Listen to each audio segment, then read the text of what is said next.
Because is a wonderful creator of the world. ఈ ప్రపంచాన్ని ఎందుకు ఆయనను మనము అంతగా పొగడాలంటే, ఈ ప్రపంచాన్ని సృష్టించడంలో, క్రియేట్ చేయటంలో, దానిని ఏర్పాటు చేయటంలో ఆయన ప్రణాళికే వేరు, ఆయన యొక్క ఉద్దేశమే వేరు. ఒక ఇల్లు కట్టుకోవాలంటే పక్కోడి ఇల్లుని చూసి నేను కూడా ఇలా కట్టుకోవాలని, పక్కోడిని చూసి లేకపోతే ఇలా కట్టుకోవాలని మన రకరకాల ఆలోచనలు ఉంటాయి, కానీ అలా కట్టలేము. ఒక ఇల్లే మనం కట్టలేకపోతున్నాం, అవునా కదండి? ఒక ఇల్లే మనం అనుకున్నట్టుగా కట్టలేకపోతున్నాం.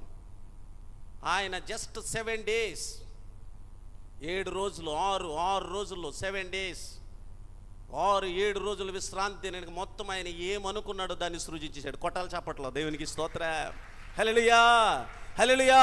అందుకని ఆయన wonderful creator of the world, not a village, not a village, not a district. దేవునికి స్తోత్రం. Not a country, in the world. దేవునికి స్తోత్రం. ఈ ప్రపంచాన్ని సృజించినటువంటి సృష్టికర్త ఆయనని అనేక మంది ఆయనను స్తుతిస్తూ మహిమపరుస్తూ ఉన్నారు. ఆయన ఇచ్చే దీవెనలు పొందగోరుతూ ఉన్నారు. చప్పలు కొట్టాలి బిగ్గరగా దేవునికి స్తోత్రం. అయితే ప్రభునందు ప్రియా దేవుని బిడ్డలారా, నిత్యముగా అక్కడ దావీదు తను చేసినటువంటి పాపమును బట్టి, ఎవరు పాపం? వాళ్ళ నాన్న పాపమా? వాళ్ళ అమ్మ పాపమా? ప్రభువులు వారు ఏమన్నారు?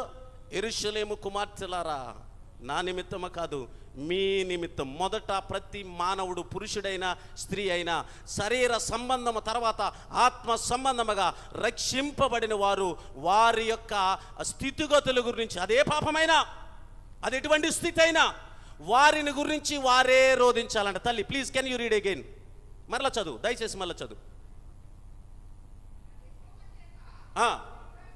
మొదటి నుంచి చదవరా. తన అతిక్రమములకు పరిహారం నందినవాడు. ఒక్కరు చదవండి. తన అతిక్రమములకు ప్రాయశ్చిత్తమునందునవాడు ధన్యుడు. యెహోవా చేత నిర్దోషి అని ఎంచబడాలి అని అంటే నువ్వేం చేయాలంట? చదువమ్మా. ఆత్మలో కపటము లేనివాడు ధన్యుడు. చూడండి, ఎవరైనా ఇక్కడికి వచ్చి నేను పాపిని అని ఒప్పుకోవాలంటే, దేవునికి స్తోత్రం, నేను పాపిని అని ఒప్పుకోవాలంటే వాడు మనస్సు పూర్తిగా క్రీస్తుని అంగీకరిస్తేనే ఇక్కడ ఒప్పుకుంటాడు, లేకపోతే ఒప్పుకోడు. దేవునికి స్తోత్రం. హల్లెలూయా, హల్లెలూయా. నన్ను చాలామంది అంటారు, అయ్యగారు మీరు అక్కడికి వెళ్ళినప్పుడు అలా చెప్తున్నారు, ఇలా చెప్తున్నారండి, తర్వాత మిమ్మల్ని ఏమన్నా తక్కువగా చూస్తారంటున్నారు. ఎలా చూస్తారంట? తక్కువగా. ఎవడో తక్కువగా చూస్తే నాకేంటి? నా ప్రాణాత్మలు దేవుని హస్తంలో ఉన్నాయి, దేవుని కబంధ హస్తంలో ఉన్నాయి. నన్ను దీవించేవాడు ఆయనే, నన్ను మట్టిలో కలిపివాడు కూడా ఆయనే. చప్పలు కొట్టాలి బిగ్గరగా దేవునికి స్తోత్రం. ఎవడో తక్కువగా అనుకుంటే మనకేమన్నా నష్టమా? ఎవడో నిన్ను పొగిడితే నీకేమైనా బువ్వ వస్తుందా? అన్నా నువ్వు చాలా గొప్పడురా అంటాడు, నీకేమైనా బువ్వ వస్తుంది? ఇంట్లోకి వస్తుందా? చెప్పాలా? నువ్వు పెద్ద ఎదవరా అంటాడు, నీకేమన్నా నష్టమా? బువ్వ లేకుండా పోద్దా? దేవునికి స్తోత్రం. ఈ భూమి ఆకాశంలో సృజించిన వాడే నీతో ఉన్నాడు. నేను రాసిన పాట, నా పరిస్థితులు స్థితిగతులు బాగాలేనప్పుడు, చెరసాలలో ఉన్నప్పుడు నేను పాట రాసుకున్నాను. గొప్ప దేవుడు నాకున్నాడు, పరిశుద్ధుడు నాకున్నాడు, పరమాత్ముడు నాకున్నాడు, ప్రభు యేసు నాతో ఉన్నాడు. హల్లెలూయా, హల్లెలూయా, హల్లెలూయా, హల్లెలూయా, హల్లెలూయా, హల్లెలూయా, హల్లెలూయా, హల్లెలూయా. గొప్ప దేవుడు నాకున్నాడు, పరిశుద్ధుడు నాకున్నాడు, పరమాత్ముడు నాకున్నాడు, ప్రభు యేసు నాతో ఉన్నాడు. దేవునికి స్తోత్రం. హల్లెలూయా. జన్మనిచ్చినటువంటి తల్లి కూడా చివరి వరకు మనతో ఉండలేదు. జన్మనిచ్చినటువంటి తండ్రి కూడా సంపాదించిన ఆస్తి అంతా మనతో రాదు. దేవునికి స్తోత్రం. మనతో ఎల్లప్పుడూ ఎక్కడికైనా ఏ స్థితిలైనా రాగలిగిన వాడు, ఉన్నవాడు ఎవరైనా ఉన్నారంటే ఆయన మనం ఆరాధించే దేవుడు ఒక్కడే. చప్పలు కొట్టాలి దేవునికి స్తోత్రం. అందుకని దావీదు తన యొక్క తండ్రి, తల్లి, తన యొక్క అన్నలు 7 వెళ్ళి అన్నలతో చెప్పట్లే, వెళ్ళి తల్లితో తండ్రితో చెప్పట్లే, దేవుని దగ్గర పెనిగిలాడుతూ కన్నీరు కారుస్తున్నాడు. ప్రభువా, నీవు నిర్దోషి అని నేను ఎంచబడాలి అంటే, ఎవరంట? నేను నిర్దోషి అని ఎంచబడాలంటే, నేను చేసినటువంటి పాపము ప్రజలందరూ దావీదు పాపము చేశాడు, పాపాత్ముడు అన్నా, దానివల్ల నాకు నష్టము లేదు, దానివల్ల నాకు లాభము లేదు. కానీ నీవు మాత్రం ఎంచితే నాకు లాభము, నీవు మాత్రం ఎంచకపోతే అది నాకు నష్టము అని దావీదు ప్రార్థన చేస్తున్నాడు. తల్లి చదువు. నేను మౌనినయ్యుండగా దినమంతయు నేను చేసిన నా ఆర్తధ్వని వలన ప్రభు ఏమంటున్నాడండి?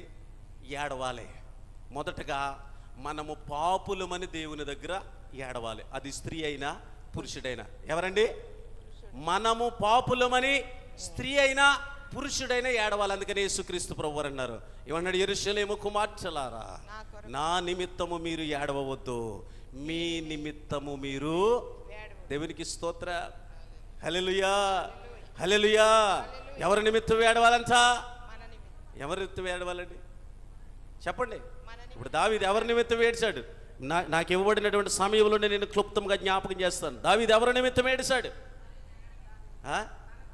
తన నిమిత్తం వేడిస్తాడు. రెండవది చూడండి, ఆదికాండం 27వ అధ్యాయం, ఆదికాండం 27వ అధ్యాయం 34 నుండి చదవండి.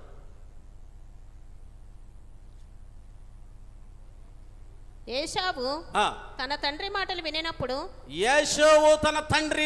వినినప్పుడు దుఃఖాక్రాంతుడై ఏమైపోడంటమ్మా? దుఃఖాక్రాంతుడై. ఎవరు మాట్లాడినాడు? ఏ కొడుకైనా తండ్రి ఒక మంచి మాటలు చెప్తూ ఉన్నాడప్పుడు ఏడుస్తాడా? కానీ యాసావు ఎందుకు ఏడ్చాడు? యాసావుకు రావాల్సినటువంటి జ్యేష్ఠత్వము కానీ, యాసావుకు రావాల్సినటువంటి దీవెన ఆశీర్వాదములు కానీ, యాసావుకు రావాల్సినటువంటి ఆ ప్రథమ ఫలంలో కూడిన ప్రతిదీ కూడా పొందనేరకుండా తన యొక్క సోదరుడి యొక్క రూపంలో ఏమయ్యాడంటే మోసపోయాడు. దేవునికి స్తోత్ర. హల్లెలూయా, హల్లెలూయా. రెండవది, ఈ భూమి మీద మానవుడు జన్మించినప్పుడు శరీర సంబంధముగా జన్మించినటువంటి వ్యక్తి ఆత్మ సంబంధముగా రక్షింపబడిన పిమ్మట మానవుడు ఏమవుతాడంటే ఏదో ఒకరి చేతిలో మోసపోతాడో. చప్పలు కొట్టాలి బిగ్గరగా. దేవునికి స్తోత్ర. హల్లెలూయా, హల్లెలూయా.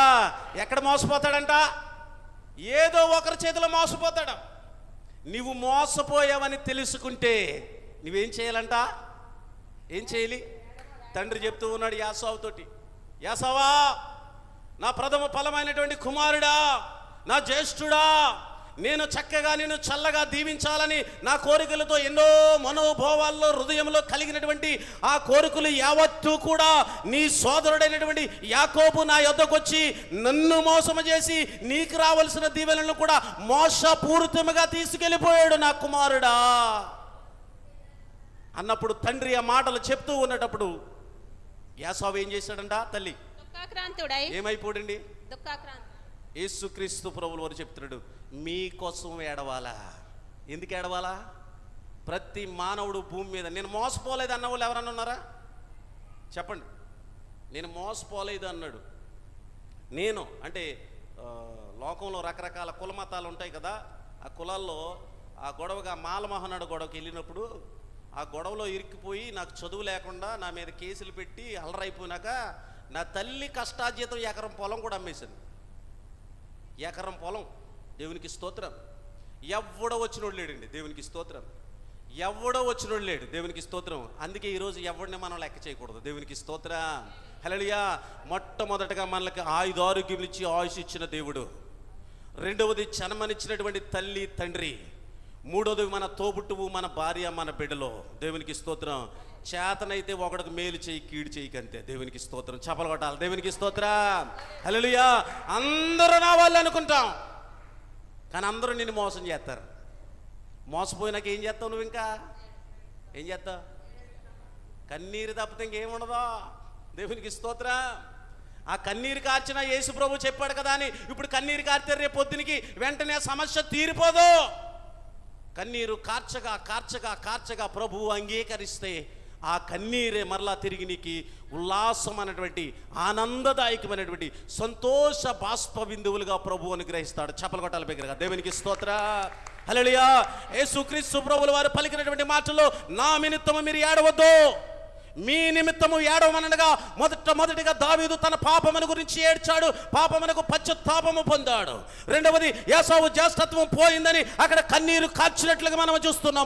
ప్రియా దేవుని బిడ్డలారా, అందునిమిత్తమై మనమందరము కూడా ఏమి చేయాలంటే, క్రీస్తు ప్రభుల వారు మనకు అనుగ్రహించినటువంటి ఆ మహదైశ్వర్య కృప కలిగిన ఆశీర్వాదము నీవు పొందాలంటే, నీవు ముందే ఆ ఏసావులాగా ఆ జ్యేష్ఠత్వంతో కూడినటువంటి ఆశీర్వాదాలు పోకముందే నీవు కన్నీళ్లు కార్చి నీ తల్లిని నీ తండ్రిని నీవు సన్మానించాలి. ఏయ్ నా ఓట ఏయ్ అంటావు. దేవునికి స్తోత్రం. ఎవరిని? తండ్రిని. నువ్వు సంపాదించి నీకు దమ్ము ధైర్యం ఉంటే ఓట వేయమను, లేకపోతే నోరు మూసుకుని వెళ్ళిపో. దేవునికి స్తోత్రం. ఎవడరా నువ్వు ఓట వేయమంటాక తల్లిని తండ్రిని బతుకుండగాను? నేనైతే ఎవరికైనా ఇదే చెప్తాను, అందుకే అందరికీ నచ్చను నేను. దేవునికి స్తోత్రం. వాళ్ళు బతుకున్నంత వరకు అమ్ముకుంటారు, ఏం చేసుకుంటారు వాళ్ళ ఇష్టం. సర్వ హక్కు వాళ్ళదే. దేవునికి స్తోత్రం. ఇస్తే సంతోషంగా తీసుకో, లేకపోతే అంతేనా? అవునా కదా? ఎవడిచ్చాడు నీకు అధికారం ఓట వేయమంట? వాళ్ళు బతుకుండగా ఓటాలు వేసేసి ఇష్టానుసారంగా చేసేసి ఇష్టానుసారంగా సిందేసేసిన వాళ్ళకి ఏదన్నా వస్తే ఎవడు చెప్తాడు? దేవునికి స్తోత్రం. అలాగనే తల్లిదండ్రులు నీకు లేకుండా అమ్మేసి అంట జ్ఞానం లేనటువంటి వారా నిన్ను కనుక్కున్నవారు? ఆలోచించాలి. ప్రభునందు ప్రియా దేవుని బిడ్డలారా, ఆలోచించండి. ఏ తల్లి కూడా ఏ తండ్రి కూడా నా కొడుకు ఉండకూడదు అని ఎవడు కూడా అమ్మేయడు. దేవునికి స్తోత్రం. ఈరోజు ఎంతోమంది చూస్తున్నాం, పిల్లలు లేవంటే ఫోన్లే బాబా ఎక్కడో కష్టపడుతున్నాడు అని ఇబ్బంది పెట్టడం ఎందుకు బాబు అని బిల్ల వేసుకుంటామైనా మానేస్తున్నారు తల్లిదండ్రులు. ఎందుకునిచ్చి? కొడుకు క్షేమంగా ఉండాలని, కోడలు క్షేమంగా ఉండాలని, మనములు క్షేమముగా ఉండాలని. దేవునికి స్తోత్రం. అయితే వీరు తల్లిదండ్రులు ఏ విధంగా వారి కొరకు మందిరములకు వచ్చి ప్రార్థన చేసి కన్నీరు కారుస్తున్నారో, వీరు కూడా కన్నీరు కార్చాలి. ఆశీర్వాదం పోకుండా ఉండాలంటే నువ్వేం చేయాలి? దానికి అక్కడ ఉద్దేశం ఏంటి తెలుసా? ఇక్కడ యాసావు ఆలస్యం చేశాడు, లేకపోతే లేట్ చేశాడు. యాసావు కంటే ముందాలు తమ్ముడు వచ్చేసాడు. దేవునికి స్తోత్రం. తమ్ముడు వచ్చేసాడు, దీవెని పట్టుకెళ్ళిపోయాడు. ఇప్పుడు కన్నీరు కారుస్తాడట. ప్రభునందు ప్రియా దేవుని బిడ్డలారా, మన కొరకు మనము పాపులమని మొదటగా ప్రార్థన చేయాలి. రెండవది, మనం ఎవరో ఒకరి చేతిలో మోసపోతున్నాం, అది ఎవరో కాదు మన సహోదరుల చేతిలోనే మోసపోతున్నాం అని ప్రార్థన చేయాలి. సొంత అన్నదమ్ములే, సొంత అన్నే, సొంత అక్కే. దేవునికి స్తోత్రం. ఈరోజు కోర్టుల్లోకి వెళ్ళండి, కేసులు ఎవరి ఉంటున్నాయో? కేసులు ఎవడి ఉంటున్నాయి అనుకున్నారు? అన్నదమ్ములు, అక్క చెల్లెలు. రాత్రి పడుకుంటే పొద్దున్న ఎవడుంటున్నాడో తెలియట్లేదు. అది నాది, ఇది నాది, అది నాది అంటాం. దేవునికి స్తోత్రం. హల్లెలూయా, హల్లెలూయా. మనకు కావలసింది ఒకటే, కడుపు నిండా ఆహారం, ఉండడానికి ఇల్లు, సుఖమైన నిద్ర, కట్టుకోవడానికి వస్త్రం. ఇంకేం కావాలండి? ఎకరం పొలాన్ని తిప్పేసుకుంటావు ఇలాగా? దేవునికి స్తోత్రం. హల్లెలూయా. తిప్పేసుకుంటావా? చెప్పు. ఎకరం తిప్పేసి తలకు కట్టేసుకో. ఏదో లేనోడు వెళ్ళావు, కాయట్టుకెళ్ళాడని పెద్ద సింధి హేస్తావు. నువ్వు చూసావు కాబట్టి అని అడుగుతున్నావు. చూడకుండా గెల్లకెళ్ళ నరికిపోతున్నారు, ఏం చేస్తావు? దేవునికి స్తోత్రం. మమ్మల్ని ఎవడన్నా తిట్టివాడు అనుకో, అప్పుడు టానిక్ బ్యాచ్ ఉన్నప్పుడు దేవునికి స్తోత్రం, ఆడి తోటలోకి వెళ్ళి గెల నరికేసి మళ్ళీ గెల బొండాలన్నీ తీసుకుని బాగా తాగేసి ఆ బొండాలన్నీ ఆడి తోటలోని అంచక్క పేర్చేవాళ్ళు. దేవునికి స్తోత్రం. వాళ్ళు మళ్ళీ మమ్మల్ని అడిగేవారు, ఒరే అబ్బుగా ఈ తోటలో రాత్రి ఆవిడ గెల నరికేసాడురా. నరికిలో మేమన్న సంగతి ఆడికి తెలియదు. దేవునికి స్తోత్రం. హల్లెలూయా, హల్లెలూయా. నిజం చెప్తాను, అబద్ధాలు ఏం కాదు. దేవునికి స్తోత్రం. ఏది ఎక్కడన్నా దాచుకోకని దేవుని దగ్గర దాయకూడదు. దేవునికి స్తోత్రం. హల్లెలూయా, హల్లెలూయా. ఈరోజు చాలామంది కొంచెం మంచి పొజిషన్కి వచ్చినప్పటికీ, మంచి స్థితిగతులు కలిగినప్పటికీ, ఆ పాత స్థితులు చేసిన అల్లరిలో నాకేమీ తెలియదు అన్నట్టు ఎవడన్నా చిన్నోడు దొరికితే, ఆడండి, ఆడు పెద్ద ఎదవండి, ఇదండి, ఇది ఎంత పనికి మాలదండి, మరి నువ్వు చిన్నప్పుడు చేసినాయమ్మా ఎవడు చూడలేదా? ఎవడు చూడకపోయినా ఏసై చూస్తాడు. దేవునికి స్తోత్రం. హల్లెలూయా. నేను చూడలేదేమో. దేవునికి స్తోత్రం. హల్లెలూయా. చిన్నప్పుడు ఏ పిల్లోడు అల్లరి చేయడండి, ఏ పిల్లోడు ఆడి పెన్సిల్ అట్టుకొచ్చేస్తాడు ఇంట్లోకి. అలా అమ్మేమంటది, భలే మంచి పని చేసారా ఏండి, మనోడికి పెన్సిల్ కొనక్కర్లేదండి, ఆ రిక్కి గడి పెన్సిల్ అట్టుకొచ్చేసాడండి అంటదందా? అలా అంటాడు, ఎందుకు ఆటికెళ్ళి ఇచ్చేయమని అంటారనరా? కొన్ని పరిస్థితుల్లో జీవితాల్లో జరుగుతూ ఉంటాయి. కానీ ప్రభువు అనేది ఏంటంటే, ప్రభువుని అంగీకరించినాక తెలిసిన పిమ్మట వీటినన్నిటిని మనం గ్రహించాలని ప్రభువు చెప్తూ ఉన్నాడు. నమ్మితే మరొకసారి దేవునికి స్తోత్రాలు చెల్లిందాం. హల్లెలూయా, హల్లెలూయా. మొదటగా దావీదు పాపం నిమిత్తం ప్రార్థన చేసుకున్నాడు తనకు తాను. రెండవది, యాసావు తనకు కలిగినటువంటి ఆశీర్వాదం రాకుండా శ్రమలో కూలికిపోయాడు. ఇంకా అతనికి నో వే, అతను దీవింపబడటానికి మార్గం లేదు, సమస్తము పోయింది. అప్పుడు కన్నీరు కార్చాడు. ఇది ప్రభు అంటున్నటువంటి మాటలో మీ నిమిత్తము. తర్వాత ఏమంటున్నాడు? మీ పిల్లలు. చూడండి, పిల్లలు కలిగినటువంటి తల్లులు ఎలాగో ఆ వాక్యాన్ని మనం చూద్దాం. చూడండి, మొదటి సాముయేలు గ్రంథము 1వ అధ్యాయం 7వ చరణాన్ని చదువుదాం. ఎల్కానా ఆమెకు ఏటేటా ఆ రీతిగా చేయుచుండగా హన్నా యెహోవా మందిరమునకు పోవునప్పుడల్లా అది ఆమెకు కోపము పుట్టించెను. గనుక ఆమె భోజనము చేయక ఏడ్చుచూ వచ్చెను. ఆమె పెనిమిటి అయిన ఏడ్చుచూ భోజనము చేయకుండా ఏడ్చుచూ వచ్చెను. చదువు తల్లి. ఎల్కానా హన్నా నీవెందుకు భోజనం కాని అక్కడ ఏడ్చుచు కాని భోజనము చెయ్యక ఏడ్చుచుండెను. ఆమె పెనిమిటి అయిన ఎల్కానా హన్నా నీవెందుకు ఏడ్చుచున్నావు? నీవు భోజనము మానుట ఎలా న్యాయమా? నీకు మనోవిచారం ఎందుకు కలిగినది? 10 మంది కుమారుల కంటే నేను నీకు విశేషమైన వాడను కానా అని ఆమెతో చెప్పవచ్చు. మనందరికి తెలిసినవి ఏమి తెలియనివి కాదు. నేను ఇక్కడ ఏడుపు గురించే ఈ తీసుకున్నాను. దేవునికి స్తోత్రం. మొదట ఏమన్నాడు? మీ నిమిత్తము. రెండవది మీ పిల్లల నిమిత్తం. చూడండి, పిల్లల నిమిత్తం ఏడవాలంటే పిల్లలు కలగక ముందే తల్లి ఏడుస్తుంది. దేవునికి స్తోత్రం. లేఖనంలో సెలవిస్తుంది, వివాహము అన్ని విషయంలో ఘనమైనదని హెబ్రీ 13లో అపోస్తలుడైన పౌలు వివాహం గురించి సెలవిస్తూ ఉన్నాడు. వివాహాలు చాలామంది చేసుకుంటూ ఉన్నారు. చాలామందికి వివాహాలు అవుతూ ఉన్నాయి. వివాహం చేసుకుని జతపరచబడిన వారందరికీ కూడా పిల్లలు కలగటం లేదు. పిల్లలు కలగాలంటే 127 కీర్తనలు అంటాడు, జ్ఞాని సొలొమోను తన ప్రియులు నిద్రించుచుండగా ఆయన వారికి ఇచ్చుచున్నాడు. ఎవరు ఇవ్వాలి? మా ఫ్రెండ్ ఒకడు ఉన్నాడు, మ్యారేజ్ చేసుకున్నాడు. ఏరా పెందలగాడు చేసుకుంటే కుదరదు, మనం అది సెటిల్ అవ్వాలి ఇది సెటిల్ అవ్వాలని పెళ్లి చేసుకున్నాడు. పెళ్లి చేసుకుని ఇప్పటికి పిల్లలు లేరు. దేవునికి స్తోత్రం. హల్లెలూయా. నీకు తొందర ఎక్కువరా, నీ పిల్లలు అప్పుడే ఎదిగిపోరు అన్నాడు. దేవునికి స్తోత్రం. మనకు తొందర ఎక్కువ కాదు, దేవుని చిత్తమై ఉండాలి. దేవునికి స్తోత్రం. పెళ్లి చేసుకుంటే పుట్టేస్తారా? శరీర సంబంధంగా వారు కలుసుకుంటే పుట్టేస్తారా? పుట్టరు. అది ఆయన ఇవ్వాలంట. అందుకని ఇక్కడ వివాహం అన్ని విషయంలో ఘనమైనది. ఇక్కడ ఎల్కానా తన యొక్క భార్య అయినటువంటి హన్నా భోజనం చేయకుండా ఏడుస్తుంటే అతను ప్రశ్నిస్తూ ఉన్నాడు, అమ్మాయి భోజనం చేయకుండా నువ్వు ఎందుకు ఏడుస్తున్నావు? సర్లే, నువ్వు ఏడ్చావు. ఒకవేళ నీకు 10 మంది పిల్లలు, 9 మంది పిల్లలు, 7 మంది పిల్లలుంటే ఆ పిల్లల కంటే నేను గొప్పవాడిని కాదా? నీ భర్తను పిల్లవాళ్ళగా చూసుకోలేవంటే నోవే. భర్తను పిల్లవాళ్ళగా ఎలా చూసుకుంటుందండి? పిల్లోళ్ళలాగా తినిపించవచ్చు, పిల్లోళ్ళలాగా ఏదైనా మంచి బట్టలు వేయొచ్చు, పిల్లోళ్ళలాగా స్నానం చేయించవచ్చు, ఓకే. కానీ పిల్లోడులాగా భర్తను చూసుకోలేదు. పిల్లోడు పిల్లోడే. దేవునికి స్తోత్రం. కుమారుడు కుమారుడే. దేవునికి స్తోత్రం. చప్పలు కొట్టాలా? దేవునికి స్తోత్రం. హల్లెలూయా. అయితే ఇక్కడ అన్న లేని కారణాన్ని బట్టి ఆమె ప్రార్థన చేయడానికి మందిరానికి వెళ్ళింది. చదువుతారు అక్కడి నుంచి. ఆమెతో చెప్పుచూ వచ్చాను, వారు షిలోహ్లో అన్నపానములు పుచ్చుకొనిన తర్వాత హన్నా లేచి యాజకుడైన ఏలీ మందిర స్తంభము దగ్గరనున్న యాజకుడైనటువంటి ఏలీ ఆ స్తంభం దగ్గర ఉన్నటువంటి ఆసనము మీద కూర్చుని ఉండగా బహు దుఃఖాక్రాంతురాలై వచ్చి ఇప్పటికి ఆమె మనం చదువుకునే చరణాల్లో 3వసారి ఎడుతుంది. ఆయన ఏడుపుని గురించి తన భర్త 2 సార్లు జ్ఞాపకం చేశాడు. 3వసారి ఏడుస్తూ ఉంది. కేవలం ఆమె యొక్క ఏడుపు ఎందుకు అనంటే, ఆస్తి ఉంది, ఐశ్వర్యం ఉంది, భర్త ఎన్నో సంపాదించాడు, ఎన్నో ఉన్నాయి.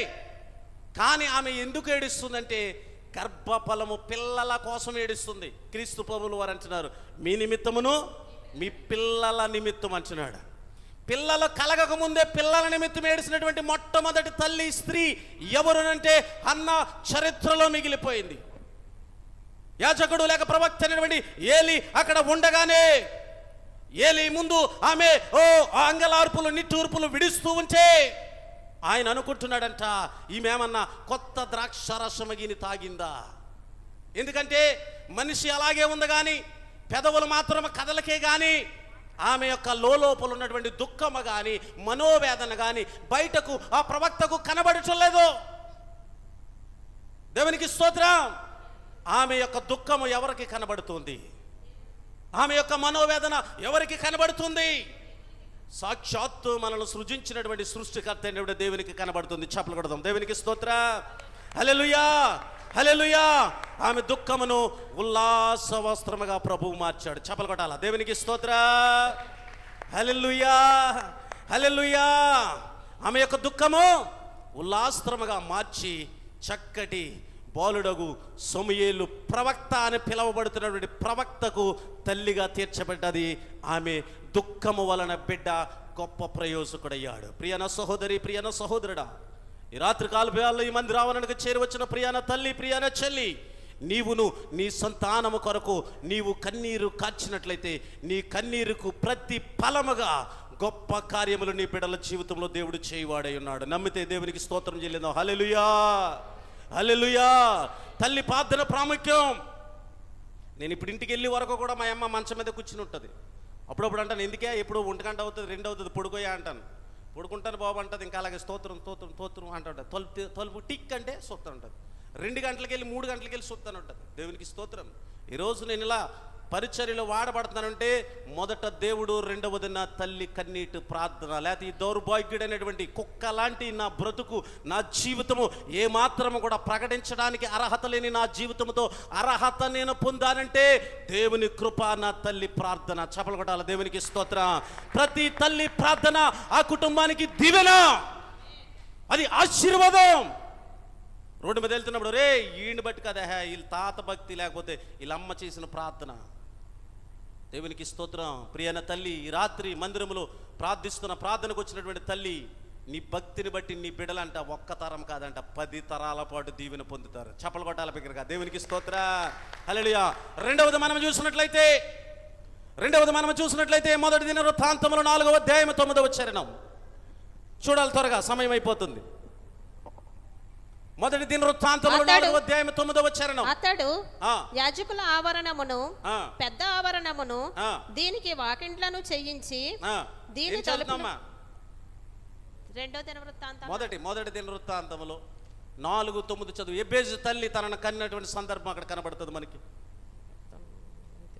ఎబ్బేజు తన సహోదరుల కంటే ఘనము పొందిన వాడై ఉండెను. వేదన పడి ఇతని కంటినని అతని తల్లి అతనికి ఎబ్బేజు అని పేరు పెట్టెను. మొదట అసలు సంతానమే లేనప్పుడు ఏడ్చింది ఎవరు?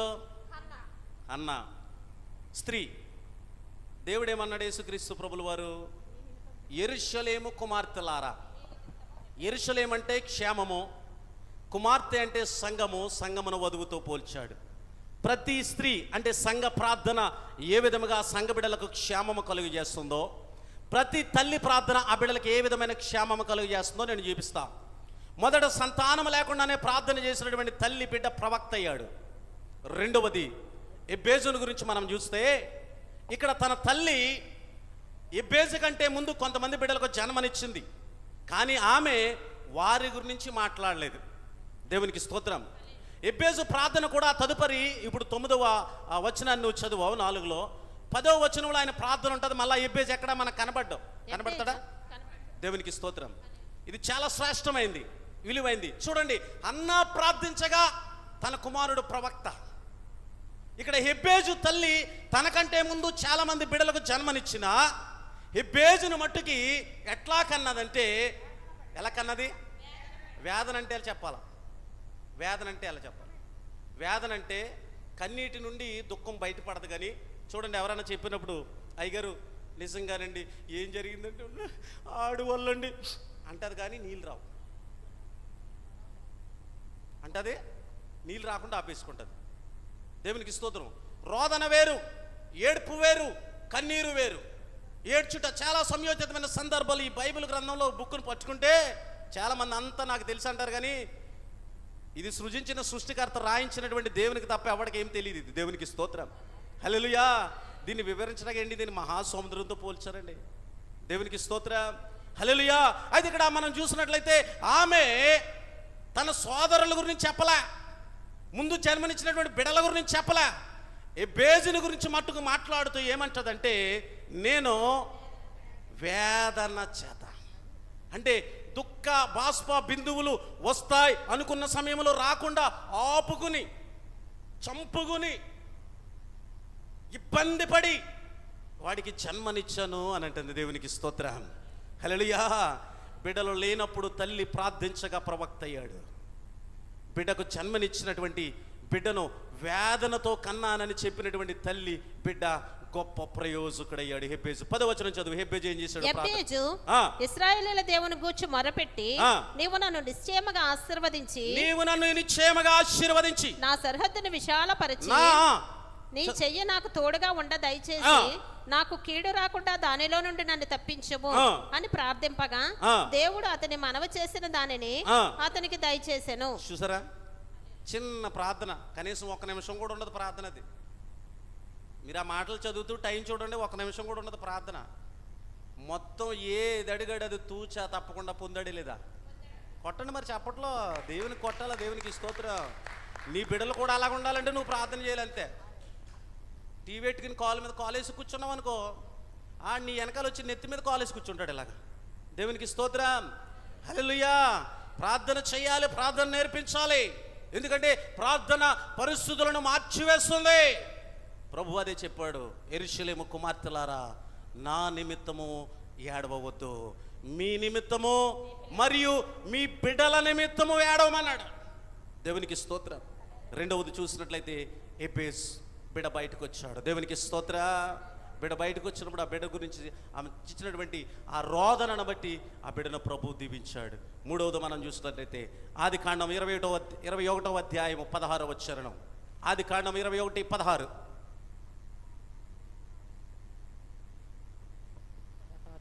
ఈ పిల్లవాని చావు నేను చూడలేనని అనుకుని వింటివేత దూరము వెళ్ళి అతనికి ఎదురుగా కూర్చుండెను. ఆమె ఎదురుగా కూర్చుండి ఎలుగెత్తి ఏడ్చెను. దేవుడు ఆ చిన్నవాని మొరను వినెను. మనం చదువుకున్నటువంటి ఈ వచనంలో ఆదికాండం 21వ అధ్యాయం 16వ వచనంలో మనం చదువుకున్న మాటలో కన్నీరు లేక ఏడ్చుటని 2 సార్లు పదాలు కనబడుతున్నాయి. మనం అన్ని లెక్కేసుకోవాలి. మనం చదువుని ఇందాకట వాక్యం కూడా 27 నుంచి ఎక్కడి వరకు చదివాం? 23 లూకాసు వార్త. మూలవాక్యం మనకేంటి? అదొక పారాగ్రాఫ్ ఉంటాయి కదా, పారాగ్రాఫ్ అని చెప్పాను కదా, అదొక అంశంగా ఉంటుంది.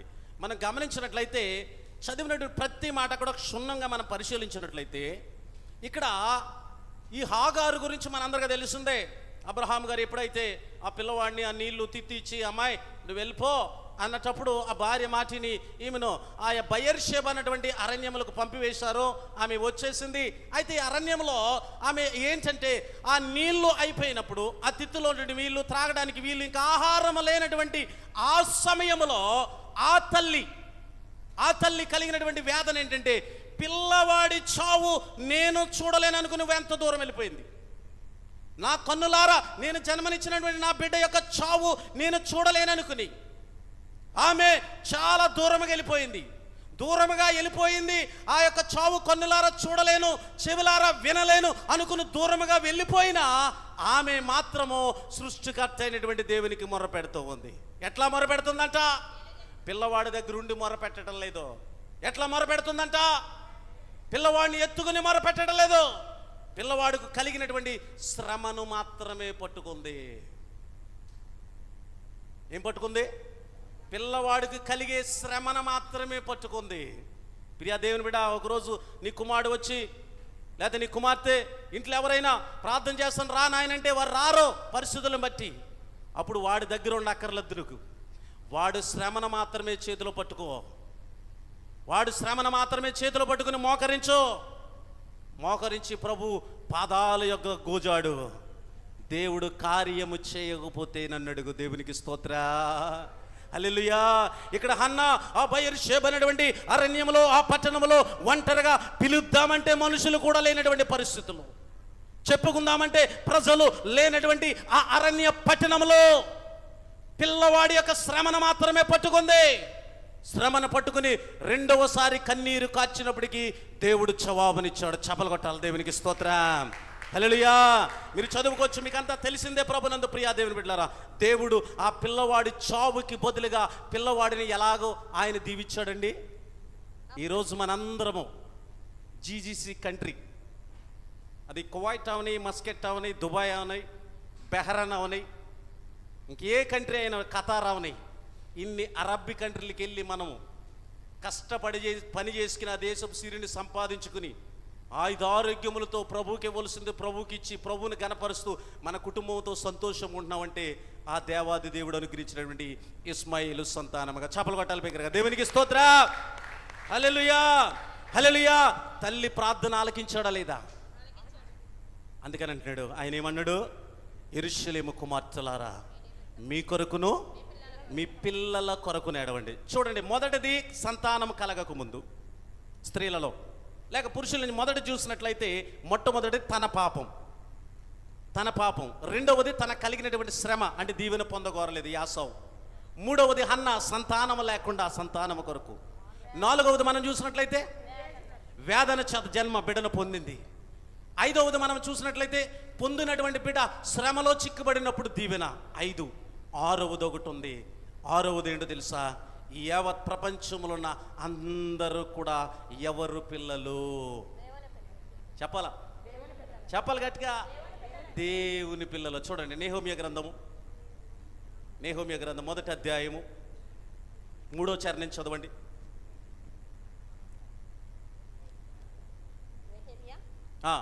మొదటి అధ్యాయం 3వ వచనం, 2వ వచనం చదవం పర్లేదు. వారు చెరపట్టబడిన వారిలో శేషించిన వారు ఆ దేశములో బహుగా శ్రమను నిందను పొందుచున్నారు. ఏం పొందుచున్నారంట? శ్రమ, నింద. బహు శ్రమను, నిందను. మరియు యెరూషలేము యొక్క ప్రాకారము పడద్రోయబడినది, దాని గుమ్మములను అగ్ని చేత కాల్చబడినవని. దేవునికి స్తోత్రం. ఇక్కడ మనం చూసినట్లయితే శ్రమను, నిందను ఎవరు పొందుతున్నారంట?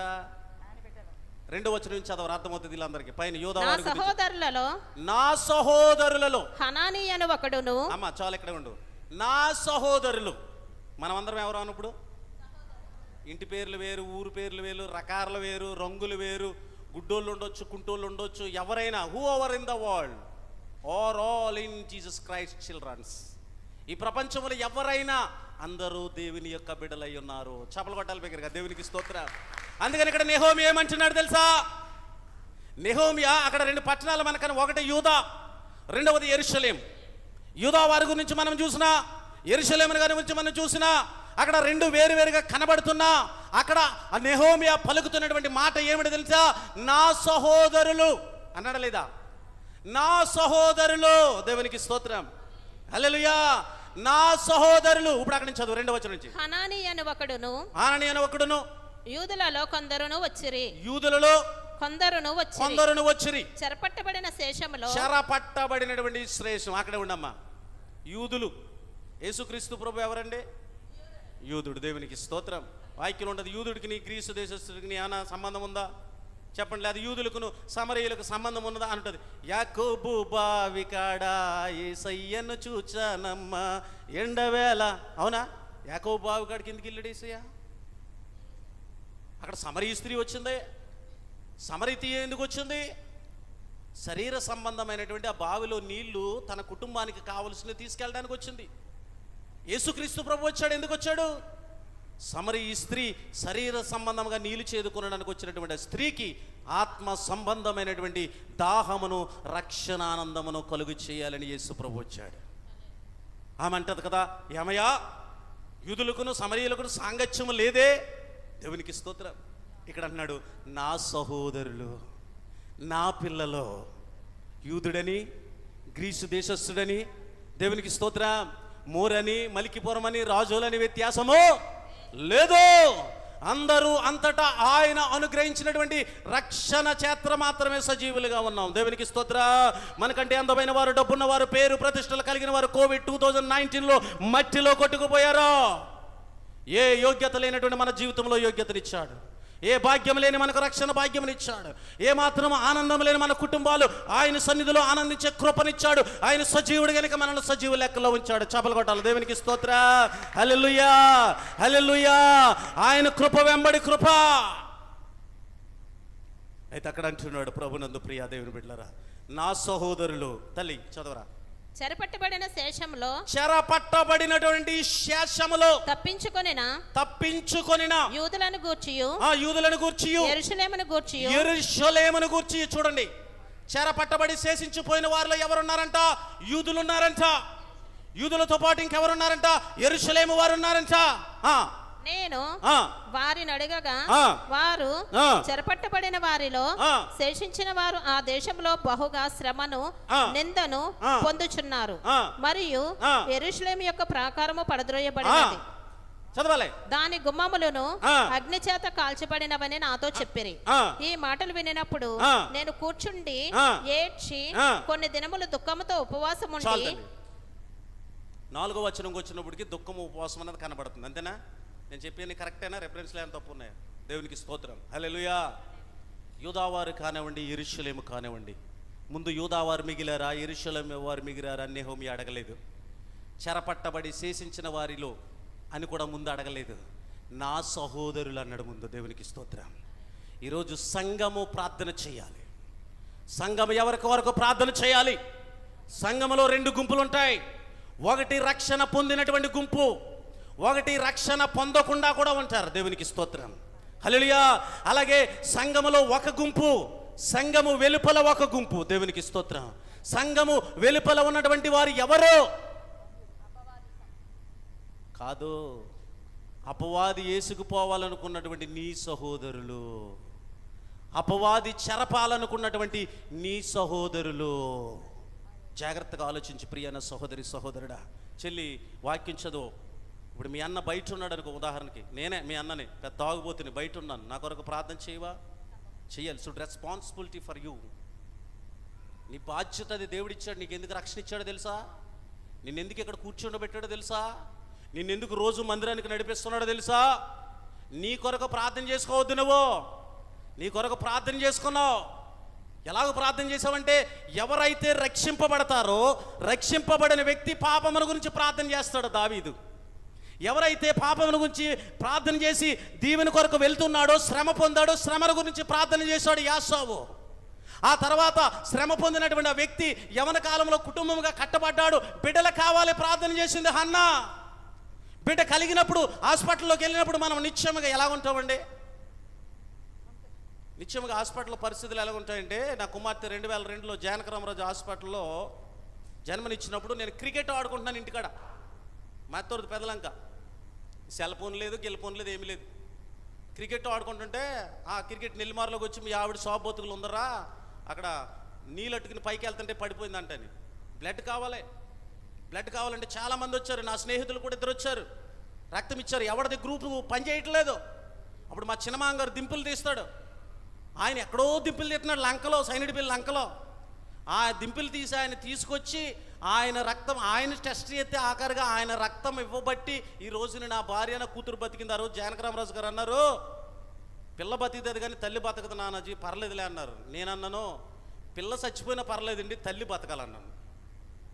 మీరు అడగొచ్చు. దేవునికి స్తోత్రం. హల్లెలూయా. అప్పటికి నా స్నేహితులు ఇంకా ఇక్కడ కాంపౌండర్గా పనిచేస్తున్న వాళ్ళు చాలామంది ఉన్నారు. మలికిపురంలో తెల్లారితే మలికిపురంలో ఉండేవాడు నేను. దేవునికి స్తోత్రం. హల్లెలూయా, హల్లెలూయా, హల్లెలూయా. అటువంటి పరిస్థితులు ప్రియన సహోదరి, సహోదరుడా, ఆ కష్టకాలంలో పరిస్థితులు వేరేగా ఉంటాయి. చెప్తే అర్థం కావు ఎవరికి. ఆ కష్టం అనుభవించినోడికి తెలుస్తుంది. ఇప్పుడు కూడా అదే నేను చెప్తాను. నా పాప తర్వాత మళ్ళీ నాకు కొడుకు పుట్టాడు, స్టీఫెన్. చనిపోయాడు. చనిపోయిన 6 సంవత్సరాల తర్వాత మళ్ళీ పాల్ జాన్సన్ నాకు కుమారుడు కలిగాడు. నా కొడుకు చనిపోయాడు కాబట్టి ఆ బాధ ఏదో నాకే తెలుస్తుంది. కనుక కొడుకు చనిపోయినోడికి ఎలా ఉంటుందంటే వెర్రితనంగా ఉంటుంది. పెద్దడి కొడుకు చనిపోయాడు అంటే ఆ బాధ నాకే తెలుస్తుంది. దేవునికి స్తోత్రం. జాగ్రత్తగా మనం ఆలోచన చేసినట్లయితే ప్రియ నా సహోదరి, సహోదరుడా. రెండవది అక్కడ ఏంటంట, మనం ఎక్కడికి వచ్చినప్పుడు బిడ్డ జన్మ హన్న, అన్న తర్వాత మరి కుమార్తె వేదన చేత, తదుపరి మరలా ఆగారు అరణ్యంలో. ఇవన్నీ చూస్తే ఇవన్నీ ఒకటొకటి దీవెనలు పొందగోరడానికి కన్నీరు కార్చారు. ఎవరు కన్నీరు కారుస్తారు? ఎవరు కన్నీరు కారుస్తారు?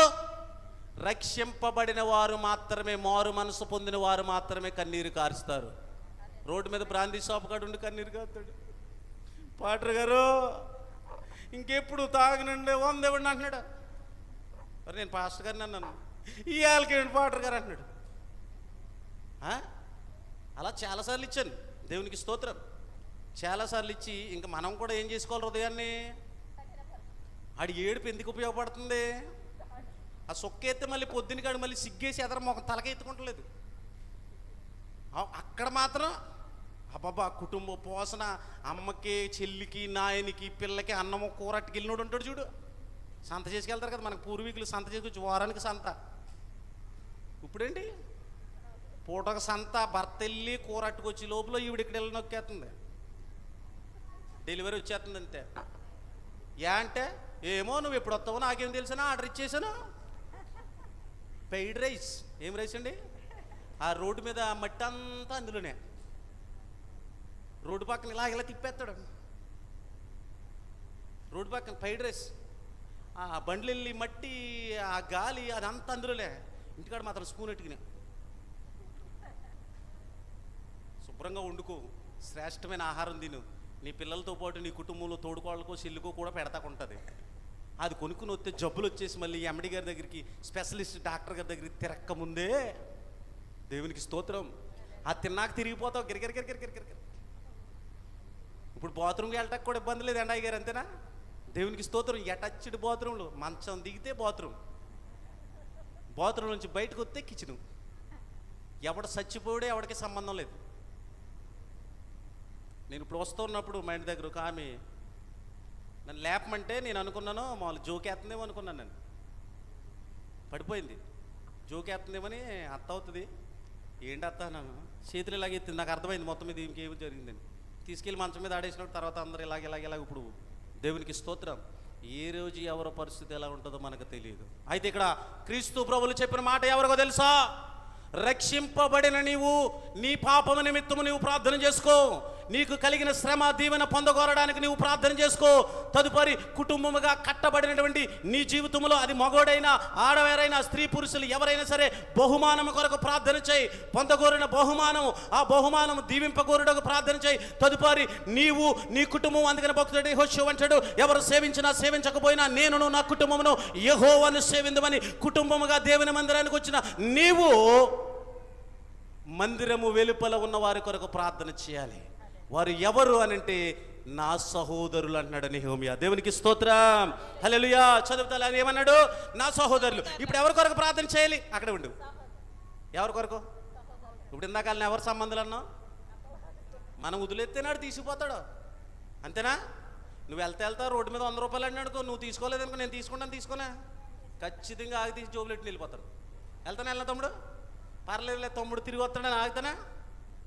మాట్లాడరేంటిలా? ఆగుతానా? నువ్వు తీసుకెళ్ళపోయి నీ సహోదరుల కొరకు నువ్వు ప్రార్థన చేస్తాడు, తీసుకుపోతాడు. అందుకని నెహెమ్యా ఏం చేస్తాడంటే, ఆ మాట ఎప్పుడైతే విన్నాడో మొదటంట కూర్చున్నాడు. చదువుతా అక్కడి నుంచి చదువు. కూర్చున్నాడు అక్కడి నుంచి.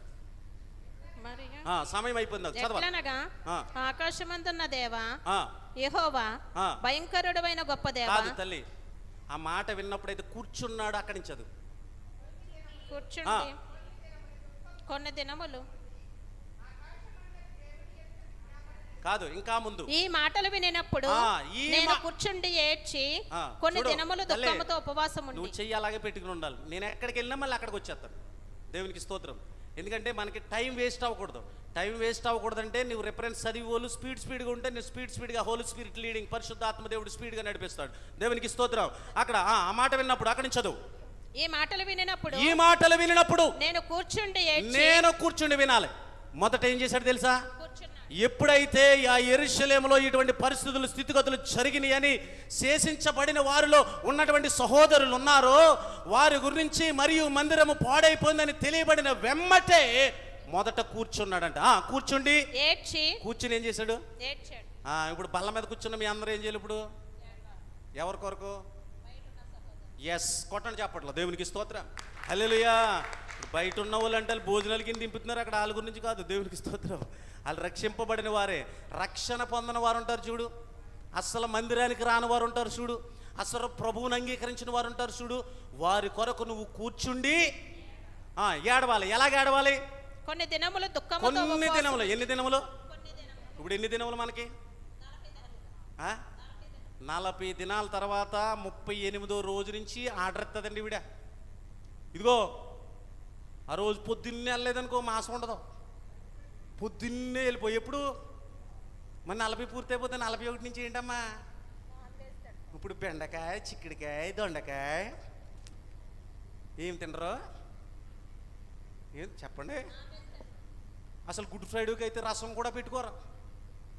అబ్బాయి ఈస్టర్కి చూడాలి, మొక్కలు మిగిలిపోయి ఏంటి పీకడానికి కూడా ఖాళీ లేకుండా ఉన్నటువంటి దుమ్ములు. మల్లాడి పొద్దున కనుక నీలకొండల కాడికి వెళ్తే ఎవరికి సంబరం అంటే కుక్కలకు సంబరం. ఎందుకంటే అంతా తినలేక ఇంకా మిగిలిపోయింది ఉంటుంది. దేవునికి స్తోత్రం, హల్లెలూయా. ఇది ఆహారం శారీరకమైందే. శారీరకంగా నువ్వు అది తిను, ఇది తిను, అది నేను మాట్లాడట్లే. దేవునికి స్తోత్రం. మనం చేసే భక్తిలో కొంత ఏంటంటే లెంట డేస్ కదా, ఇప్పుడు మనము నీసు మాసాలు తినకూడదు అని అంటారు, తర్వాత ఎక్కువ తింటాం. ఇప్పుడు తక్కువ తిన్నా, అప్పుడు ఎక్కువ తిన్నా ప్రభు తిండి గురించి అడగట్లేదు. ప్రభు ఏమడుగుతున్నాడంటే నీ సహోదరులు నశించిపోతున్నారు కనుక నశించిపోతున్న వారి గురించి నువ్వు కన్నీరు కార్చు. ఒక్కరోజు కాదు, కొన్ని దినములంట. ఎన్ని దినములు? నిన్న నేడు రేపు అనలేదు, కొన్ని దినములు దుఃఖముతో ఉపవాసం ఉండి. ఏం చేయాలి? ఉపవాసం ఉంటే ఇంటికాడ మనం ఏం వేసుకుని వస్తాం? సోడ పాలు, చక్కటి మినపట్టు, చక్కటి పెద్ద గారెలు. అమ్మాయి అమ్మా రవ్వ ఎక్కువ వేయకే, పప్పు ఎక్కువ వెయ్యా. బాబా ఉపవాసం ఉంటున్నానమ్మా, అందుకని పప్పు ఎక్కువ వేసి గారెలు వెయ్యా, రవ్వ తక్కువ వెయ్యా. మరి ఉన్న 4 గంటలు మా వచ్చి గుడిలో ఉంటే 2 గంటలు ఉండవు, 3 గంటలు ఉండవు. దానికి గారెలు, దానికి పాలు వెళ్ళినాక తినడం కోసమే ఆలోచిస్తున్నావు. కానీ గుడిలోకి వచ్చి కూర్చోవాలా, గుడిలోకి వచ్చి కన్నీరు కార్చాలా, గుళ్ళోకి వచ్చి అంగలార్పులు నిట్టూర్పులు విడవాలా. ఒక్క దినము కాదు, కొన్ని దినాలు మనం ప్రార్థన చేయాలా. నశించిపోతున్నటువంటి మన సోదరులు రక్షింపబడాలా. ఇది యెహోవా వాక్కు, లేదా ప్రభు అయిన యేసు అందించినటువంటి వాక్కు అన్న విషయాన్ని మరిచిన వారుగా కొంతమంది ఉండొచ్చు ప్రభునందు ప్రియా దేవుని బిడ్డలారా. కానీ ఇక్కడ నెహెమ్యా మాత్రం అట్లా చేయలేదు. కూర్చున్నాడు, ఏడ్చాడు, కొన్ని దినములు ఉపవాసం ఉండి ఏం చేశాడు? ఉపవాసం ఉండి